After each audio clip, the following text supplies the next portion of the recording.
Dans cette vidéo, je vais te montrer 10 habitudes qui révèlent instantanément si tu as de bonnes manières à table et si tu sais te comporter avec élégance.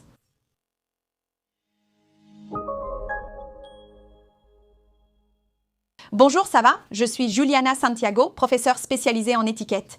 Et aujourd'hui, nous allons parler un peu plus des habitudes que les personnes élégantes ont à table. Tout ce que je présente dans cette vidéo peut être utilisé lors d'un dîner sophistiqué ou au quotidien. Beaucoup de personnes pensent qu'il est nécessaire de connaître les bonnes manières à table seulement dans certaines situations, lorsque nous sommes dans un environnement plus formel. Mais ce n'est pas le cas. On peut bien sûr utiliser des habitudes d'étiquette à table dans notre vie quotidienne. D'ailleurs, nous devrions le faire car c'est aussi une façon discrète de montrer aux autres que nous sommes élégantes. Parce qu'une personne qui connaît et comprend l'étiquette à table, lorsqu'elle vous observe et voit que vous avez aussi ce bon comportement, elle va tout de suite associer cette attitude élégante à votre personne. Elle va vous considérer comme une personne élégante. Et ce sont des gestes subtils, des mouvements délicats qui, mis bout à bout, font que vous renvoyez cette image aux autres personnes. Le premier point, c'est de s'asseoir avec une bonne posture à table. La posture est un peu différente, par exemple, de celle que vous adoptez lorsque vous travaillez, que vous êtes en réunion, au théâtre ou au cinéma. À table, votre dos doit être décollé du dossier de la chaise, donc vous ne devez pas rester avec le dos appuyé contre le dossier de la chaise. Observez ce mouvement, il est très subtil, mais regardez la différence que cela fait quand je décolle mon dos. L'idéal est de laisser une distance équivalente à une balle de golf entre votre dos et la chaise. Donc, c'est à peu près la distance d'une balle de golf.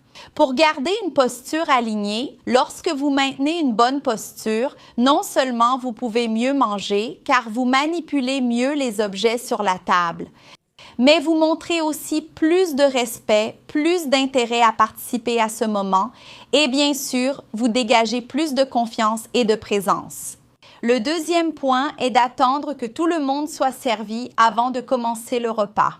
Ce n'est pas élégant de recevoir votre assiette ou d'aller au buffet, de vous servir et de commencer à manger tout de suite. Il est important d'attendre que la plupart des invités et les personnes qui partagent la table avec vous soient également servis. D'accord?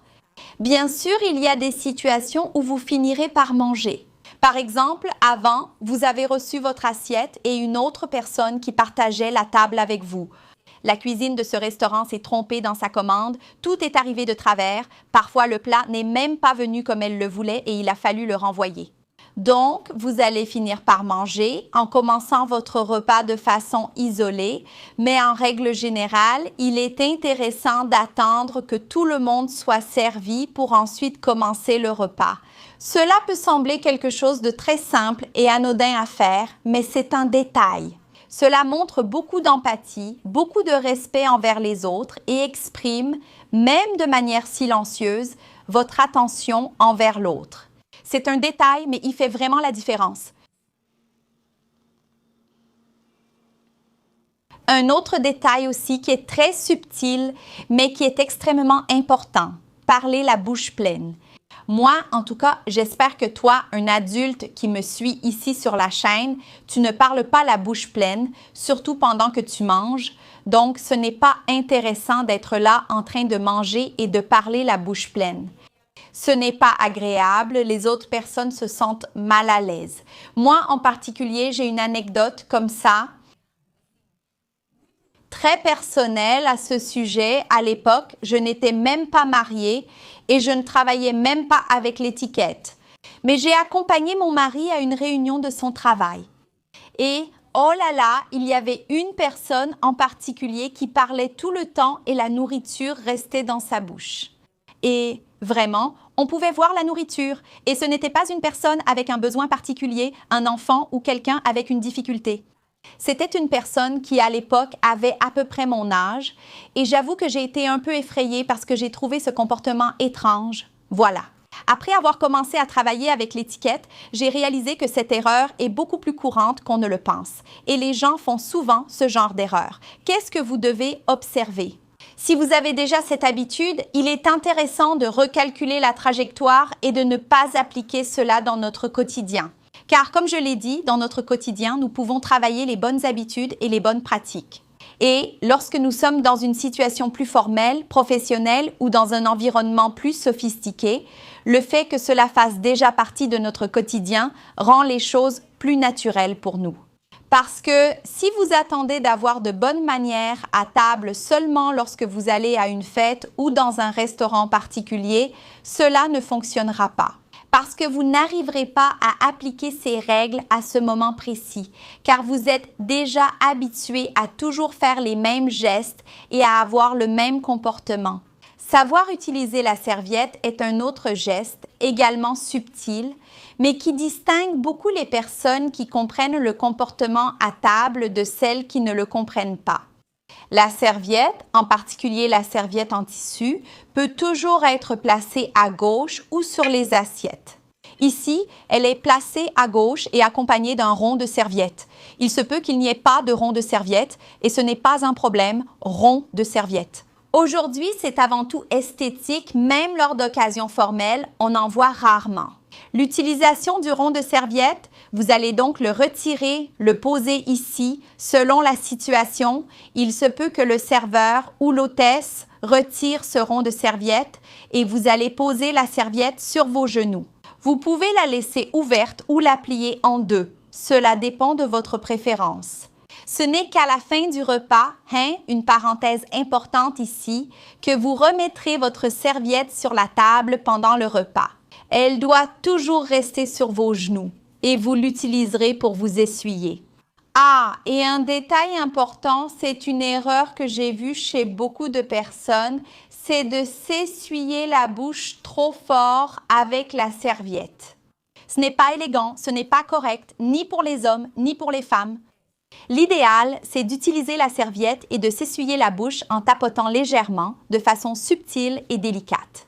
La discrétion a beaucoup à voir avec le comportement élégant et cela vaut aussi bien pour les hommes que pour les femmes. Contrôler le ton de voix est aussi un autre point que nous devons ajuster.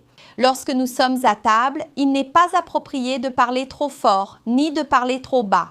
Essayez de vous adapter au ton de voix utilisé par les autres personnes qui partagent cette table. Si vous êtes dans un environnement où les gens sont déjà plus agités, vous n'avez pas besoin de parler très fort pour vous comparer à eux. Mais il est important d'ajuster votre ton de voix dès que vous observez la façon dont les autres communiquent. Rappelez-vous aussi que très souvent, surtout lorsque nous sommes dans un restaurant, nous sommes là près d'autres tables. Et parler trop fort peut mettre les autres mal à l'aise et cela peut ne pas être très positif pour nous. Alors, souvenez-vous toujours de garder un ton approprié et l'utilisation du téléphone portable est aussi quelque chose que nous devons rappeler. Je me sens souvent ici sur la chaîne, parfois même un peu répétitive à force de parler de la question du téléphone portable. Mais le téléphone portable de nos jours est vraiment un outil qui nuit beaucoup aux relations. Et à la table, cela se passe de façon très simple où les gens s'assoient déjà et posent leur téléphone à côté. On dirait qu'il y a la serviette et le téléphone portable. Il fait aussi partie de la décoration. Cela arrive dans les bars, dans les restaurants, chez les autres personnes. Et je sais que très souvent, tu peux effectivement attendre un appel téléphonique, être inquiète pour tes enfants. Mais si tu es dans une situation tranquille, tes enfants sont là avec toi. Est-il vraiment nécessaire de laisser ton téléphone portable aussi visible ou même de l'utiliser à table? Les gens ont pris cette habitude, n'est-ce pas? Prendre une photo de son assiette, prendre une photo de la table et il faut toujours penser que nous partageons ce moment avec d'autres personnes. Je pense qu'on a déjà ressenti ce que c'est d'être éloigné des autres, n'est-ce pas? Nous avons eu la pandémie qui a été un grand exemple de ce que c'est que d'être isolé et à quel point c'est négatif. C'est pourquoi, si vous avez l'occasion de partager une table avec quelqu'un dans un restaurant, lors d'une fête ou d'un événement, profitez de ce moment. Et souvenez-vous toujours de montrer à cette personne qu'elle est importante. À partir du moment où vous prenez votre téléphone et que vous commencez à l'utiliser, vous dites à la personne, même sans le vouloir, que votre téléphone, que vos connexions sur le téléphone. Elles sont bien plus précieuses que ce moment-là. Et cela ne sera pas positif pour votre relation maintenant, mais une chose qui sera très positive pour notre relation ici, c'est que vous aimiez cette vidéo, que vous vous abonniez à la chaîne, que vous mettiez un like, soutenez la chaîne ici, étiquette et protocole. Je suis très heureuse de voir ici votre interaction. Commentez aussi ci-dessous quel type de vidéo vous aimeriez voir sur la chaîne. Si vous avez un doute, quelque chose que vous aimeriez que je résolve pour vous, commentez ci-dessous. J'adorerais enregistrer des vidéos en répondant à vos questions et aussi en abordant des sujets qui vous intéressent. Garder la table organisée est aussi un autre point que nous devons observer. La table peut nous être présentée avec des variations. Ici, par exemple, j'ai des couverts à dessert, une fourchette et un couteau, qui seront probablement utilisés pour une entrée froide. J'ai une cuillère qui sera utilisée pour une soupe ou un velouté. J'ai les couverts pour mon plat principal et aussi deux assiettes, une pour l'entrée froide, l'autre une assiette pour le plat principal. Celle-ci, c'est le sous-assiette. Il est là pour décorer et aussi pour marquer l'emplacement des assiettes qui seront remplacées au cours du repas. Nous avons un verre à vin et ici à côté, nous avons deux verres. Ce qui est important à dire à propos de l'organisation de la table, c'est que vous devez donc laisser votre serviette à sa place comme porte-serviette et tous les couverts à leur place quand vous aurez terminé. Non parce que selon la réception, elle avance. Non, parce que selon le repas, il y a une suite. Nous avons la suite du repas. Les couverts et les assiettes disparaissent de la table et même le sous-assiette est retiré au moment du dessert. Donc, au moment du dessert, il ne restera que les couverts à dessert pour le dessert et les verres. Ce que je veux dire à propos de l'organisation de la table, c'est qu'il faut faire attention quand on a beaucoup de vaisselle jetable. Vous voyez, quand on a des pailles, plein de verres, plein de coupes qu'on n'utilise même pas souvent, qui ont même déjà été remplacées par un autre choix qu'on a fait au cours du repas. Si tu arrives à voir qu'il y a des choses là qui ne seront pas utilisées ou que tu as déjà mises de côté, surtout dans le cas du papier, des serviettes en papier aussi, il est intéressant de les retirer ou d'inviter à les retirer. Tu vas les retirer si tu es l'hôtesse. Si tu n'es pas l'hôtesse, tu vas attendre que l'hôtesse les retire ou qu'une personne qui aide l'hôtesse le fasse aussi. Mais si tu es dans un restaurant, tu peux appeler le serveur pour qu'il nettoie la table et garde cet espace organisé. J'aimerais savoir ce que vous en pensez aujourd'hui. Trouvez-vous que les restaurants laissent souvent les tables ainsi? J'ai souvent cette impression dans certains établissements. Les serveurs ne font pas toujours attention à enlever les objets jetables de la table et la table finit par être très encombrée. Il y a beaucoup de choses et cela arrive aussi. Si, par hasard, vous ne comptez pas boire de champagne, vous pouvez aussi demander à ce que votre coupe soit retirée. Donc, faire ces petits gestes pour que votre table reste organisée fait toute la différence pour vous, pour votre expérience et aussi pour celle des autres personnes. Savoir utiliser correctement les couverts est un autre aspect important que seules les personnes élégantes maîtrisent. Je vais vous donner ici quelques règles de base que je veux que vous compreniez tout de suite. La première règle est que les couverts doivent toujours être utilisés de l'extérieur vers l'intérieur. Donc, les couverts les plus éloignés de vous seront utilisés en premier. Ensuite, on va les utiliser un par un, d'accord? Rappelez-vous aussi de toujours couper un morceau de protéines ou de légumes à la fois. Donc, si vous avez besoin d'utiliser le couteau pour vous aider à couper quelque chose, vous devez le faire un morceau à la fois. Il n'est pas conseillé de couper plusieurs morceaux d'un coup ou de hacher la nourriture en petits morceaux, car ce n'est pas approprié, ce n'est pas correct, d'accord? Et ce sont des détails que les personnes qui ont de bonnes manières à table remarquent vraiment. Et en parlant de la façon de couper, il faut se rappeler que le couteau doit être utilisé uniquement pour couper. Il ne doit pas être utilisé pour aider la fourchette.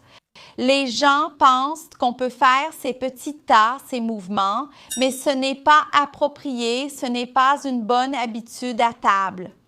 D'ailleurs, je pourrais rester ici longtemps à parler des habitudes à table, mais j'ai un cours qui parle uniquement de l'étiquette à table. C'est un cours rapide et pratique où vous allez comprendre en pratique avec de vrais aliments comment adopter le bon comportement à table de façon élégante et pratique, que vous pourrez utiliser dans votre quotidien, dans vos habitudes, mais aussi dans des situations plus sophistiquées, dans des restaurants, des fêtes et autres occasions similaires. Si vous souhaitez suivre cette formation, cliquez sur le premier lien qui se trouve ici dans la description. Je le mets aussi en commentaire épinglé. Vous pouvez également scanner le QR code avec votre téléphone. Venez participer à la formation sur le savoir-vivre à table, une formation déjà suivie par des milliers de personnes qui sera certainement votre point de départ pour adopter un bon comportement. Maintenant, nous allons parler un peu de la façon de terminer le repas. Je vais enlever ici mon assiette d'entrée, mes couverts d'entrée aussi, je vais les laisser ici sur le côté. Je vais aussi mettre ma serviette sur mes genoux pour montrer comment terminer le repas. Vous devez toujours laisser la fourchette et le couteau ensemble. Ils ne doivent pas être séparés et surtout jamais posés sur la table. L'idéal est d'imaginer que votre assiette est une grande horloge. Et là, vous pouvez placer les couverts à la position de 4h20 ou 4h25. Placez d'abord la fourchette, puis le couteau, en vous rappelant que le tranchant du couteau doit être tourné vers vous, orienté vers vous. Et je ne pourrais pas manquer de mentionner un aspect qui est fondamental dans toutes les situations d'étiquette, mais qui, à table, devient encore plus important, bien sûr. C'est de remercier les personnes qui vous ont servi, que ce soit l'hôte, le serveur, le personnel du restaurant ou même un serveur lors de la fête à laquelle vous avez assisté. Les gens ont l'habitude de ne pas remercier. Je sais que cela devrait être normal, cela devrait faire partie de nos habitudes, mais malheureusement, de nos jours, cela devient de plus en plus rare. Et je ne pouvais pas m'empêcher d'ajouter ce sujet ici. Surtout quand nous sommes à table, les gens font plus attention à ce que nous disons, ils sont plus proches de nous, donc nous sommes plus exposés, alors ils observent davantage notre façon de parler, notre comportement.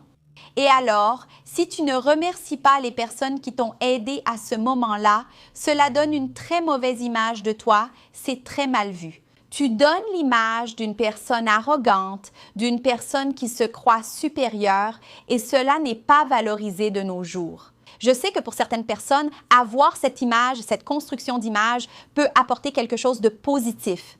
Mais je te garantis que les gens, quand ils s'éloignent de toi, trouvent ça terrible et adorent t'en parler. À quel point tu es mal poli, à quel point tu traites mal les gens.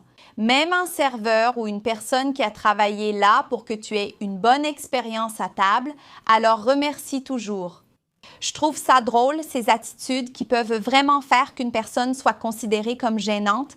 Je pourrais rester ici longtemps à en parler. C'est pourquoi j'ai déjà enregistré une vidéo sur ce sujet. Je vais la laisser ici à côté pour que tu puisses la regarder et découvrir ce contenu juste après. Je te rappelle qu'ici en bas, tu trouveras tous les détails de ma formation sur l'étiquette à table. Pour toi qui n'as jamais suivi de cours d'étiquette, tu peux me faire confiance, car pour une première formation, ce sera quelque chose de très positif et bénéfique pour ton développement. Je t'attends là-bas.